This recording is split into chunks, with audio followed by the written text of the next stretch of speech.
nouveau besoin, le besoin glucidique. Alors là, c'est le carburant du Oui, muscle. du muscle. Oui.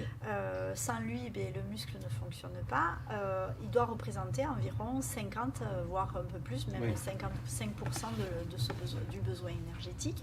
Donc plus de la moitié, voire Oui. un peu plus de Que notre de ça. apport, Ouais. pratiquement que de ça. Oui. Alors on va bien sûr les trouver, il y a deux types de sucre et de glucides. Donc il y a le groupe des féculents, Oui. où on va retrouver les pâtes, le riz, Oui.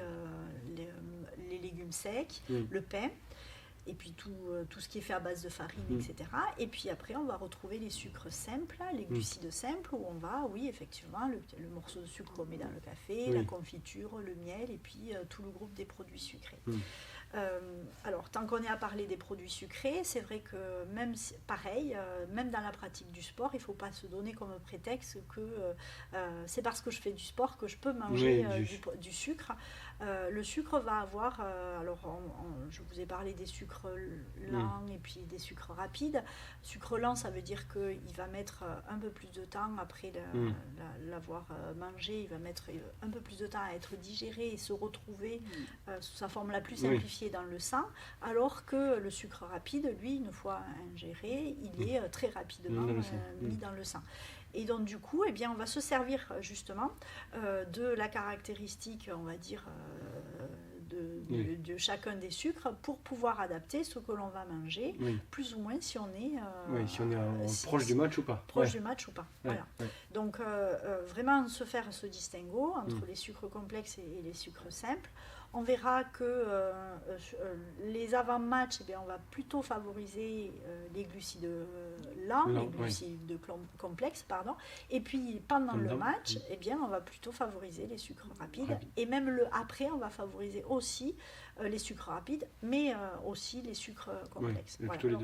Attention, il va falloir veiller à la consommation de sucres simples, les sucres rapides, parce que s'ils ne sont pas bien utilisés et bien pris au bon moment, ils vont être mis en réserve et en principe les réserves, ça sera sous forme de graisse, donc avec un risque de surpoids à côté. Le trop de sucre aussi coupe l'appétit et c'est ce qui justifie parfois que certains joueurs, juste après un match, n'ont pas envie de manger parce que sont saturés en sucre et ou ont trop consommé de sucre pendant l'activité sportive.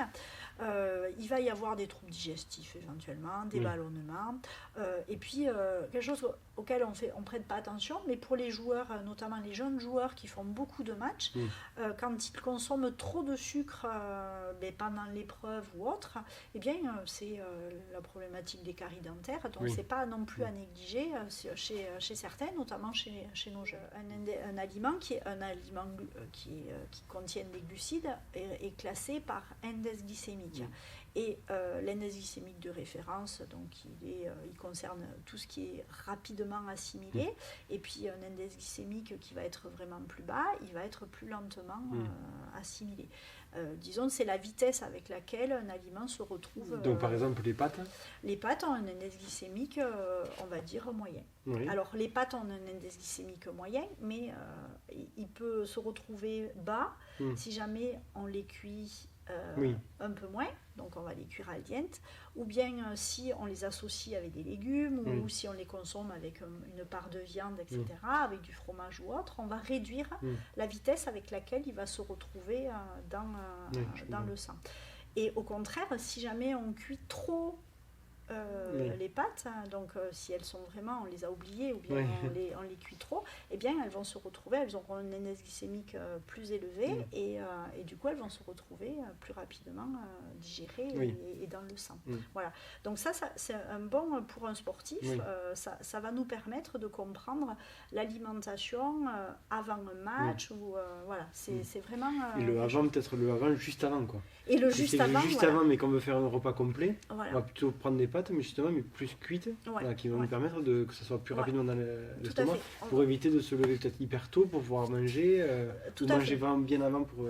Voilà. Vraiment, c'est une aide pour nous, pour pouvoir ne pas sauter un repas, ou bien anticiper un repas ou autre, et ça sera le type d'alimentation justement que l'on va proposer à ce moment-là, et qui va permettre de ne pas être en train de digérer pendant l'activité sportive.